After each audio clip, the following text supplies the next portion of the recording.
Assalamualaikum warahmatullahi wabarakatuh. Sahabat Islam, selamat datang di video kali ini. Di dunia geopolitik, banyak yang terlihat kuat, tapi tak semuanya disentuh. Salah satunya adalah sebuah titik kecil di selatan Iran, sebuah fasilitas nuklir yang berdiri megah di tepi Teluk Persia, reaktor nuklir Bushehr. Meskipun Iran sering jadi target kecaman global dan bahkan sanksi keras, ada satu pertanyaan besar yang belum banyak dibahas. Mengapa fasilitas ini tak pernah diserang? Bahkan oleh musuh-musuh terbesarnya seperti Amerika Serikat dan Israel. Mari kita telusuri jawabannya. Sahabat Islam, di selatan Iran, tepat di tepi Teluk Persia, berdiri sebuah fasilitas megah yang telah lama menjadi simbol ambisi energi Iran, namanya reaktor nuklir Bushehr. Ini adalah reaktor nuklir sipil aktif pertama Iran, dan keberadaannya bukan rahasia. Dunia tahu lokasinya, dunia tahu fungsinya. Tapi anehnya, tidak ada serangan militer yang pernah diarahkan ke sana. Padahal, dalam sejarah konflik di Timur Tengah, fasilitas nuklir kerap menjadi target strategis. Israel pernah serang reaktor Irak di Osirak tahun 1981 dan Suriah pada tahun 2007. Tapi mengapa Bushehr berbeda? Jawabannya terbentang dalam serangkaian lapisan geopolitik dan diplomasi internasional yang rumit. Reaktor Bushehr bukan hanya milik Iran secara teknis, ia adalah hasil kolaborasi dengan Rusia. Pembangunannya dimulai lagi pada tahun 1995, setelah proyek sebelumnya terhenti karena revolusi Iran dan perang Iran-Irak yang cukup mengganggu. Rusia melalui perusahaan nuklirnya Rosatom menjadi mitra kunci dalam penyelesaian dan pengoperasian Bushehr. Bahkan pasokan uranium untuk Bushehr berasal dari Rusia, dan limbah nuklirnya pun dikembalikan ke sana. Serangan terhadap Bushehr akan sama saja dengan menyerang proyek yang berada di bawah pengaruh dan pengawasan langsung Moskow. Artinya, Bushehr adalah bagian dari kepentingan strategis Rusia. Menghancurkannya bisa menyebabkan bencana ekologis yang sangat luas, dan tidak ada negara yang ingin menantang Rusia secara terbuka, terutama dalam proyek yang bersifat nuklir. Bushehr adalah reaktor aktif. Kebocoran radiasi bukan hanya akan berdampak pada Iran, tapi juga pada negara-negara Arab di seberang teluk, seperti Kuwait, Bahrain, Uni Emirat Arab, dan Qatar. Bahkan, angin laut bisa menyebarkan partikel radioaktif jauh keluar kawasan. Di Teluk Persia, terdapat jalur vital distribusi minyak dunia. Bayangkan jika kawasan ini berubah menjadi zona bencana.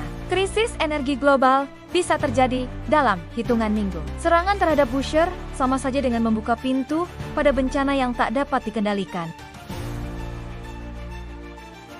Sahabat Islam, reaktor nuklir Bushehr tidak seperti fasilitas pengayaan uranium Iran lainnya. Bushehr berada di bawah pengawasan ketat dari Badan Energi Atom Internasional. Fasilitas ini dikelilingi oleh sistem pertahanan udara kelas atas seperti S-300 buatan Rusia dan sistem domestik Bavar 373. Statusnya adalah sipil, bukan militer. Ini adalah bagian dari perjanjian global untuk mencegah perang nuklir dan menjaga penggunaan energi atom tetap dalam batas damai. Ada sekolah, rumah sakit, dan pemukiman warga di sekitarnya. Karena itu, menyerang Bushehr akan menjadi pelanggaran berat terhadap hukum internasional dan bisa memicu kecaman global yang serius terhadap negara penyerang. Bahkan dalam strategi militer modern, menghindari korban sipil adalah prioritas tinggi, terutama jika serangan akan disorot media dunia. Iran tak membiarkan Bushehr berdiri tanpa penjaga. Iran juga memiliki radar pengawas canggih, sistem deteksi dini, serta rudal darat ke udara yang siap menembak jatuh setiap objek asing yang mendekat. Dengan kata lain, operasi militer untuk menyerang Bushehr akan memerlukan sumber daya besar dan risiko tinggi, bahkan sebelum mencapai targetnya. Reaktor Bushehr tidak berada di lokasi militer tertutup. Ia berdiri di dekat kawasan berpenduduk. Serangan terhadap fasilitas ini bisa menyebabkan jatuhnya korban sipil dalam jumlah besar. Dalam hukum internasional, hal ini bisa dikategorikan sebagai kejahatan perang. Bushehr secara tidak langsung dilindungi oleh keberadaan orang-orang tak bersenjata yang tinggal di sekitarnya, membuat suasana terasa lebih aman. Bagi negara-negara seperti Israel dan Amerika Serikat, ancaman utama bukanlah Bushehr, melainkan situs pengayaan uranium seperti Natanz dan Fordo. Ia tak tersentuh bukan karena tak terlihat, tapi karena terlalu banyak yang dipertaruhkan jika ia disentuh.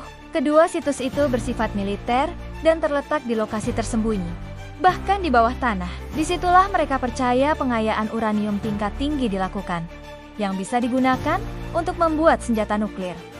Strategi mereka pun berubah.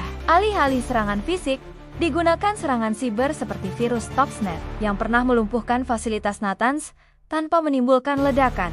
Bushehr berada di simpul yang rumit antara kerja sama energi, hukum internasional, ancaman ekologis, dan stabilitas regional. Tak ada pihak yang benar-benar siap menerima konsekuensi dari serangan terhadap reaktor ini. Terlalu banyak risiko yang harus ditanggung, dari perang besar hingga bencana lingkungan dan runtuhnya hukum internasional. Bushehr tetap berdiri kokoh, meski namanya terkenal dan posisinya sangat strategis.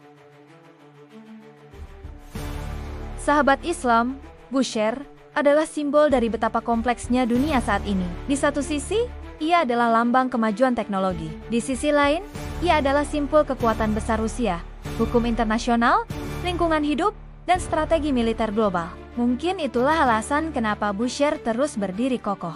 Karena menyentuhnya berarti menyulut terlalu banyak percikan api yang bisa berubah jadi kobaran besar. Karena dalam dunia yang dikendalikan oleh kekuatan senyap, bukan semua target bisa disentuh meski terlihat jelas di radar. Terima kasih telah menonton sampai akhir. Jika kamu suka dengan pembahasan geopolitik dan isu-isu strategis dunia seperti ini, jangan lupa untuk like, share, dan subscribe agar tidak ketinggalan video selanjutnya. Tulis pendapatmu di kolom komentar. Menurutmu, apakah Bushehr benar-benar aman atau hanya soal waktu? Wassalamualaikum warahmatullahi wabarakatuh.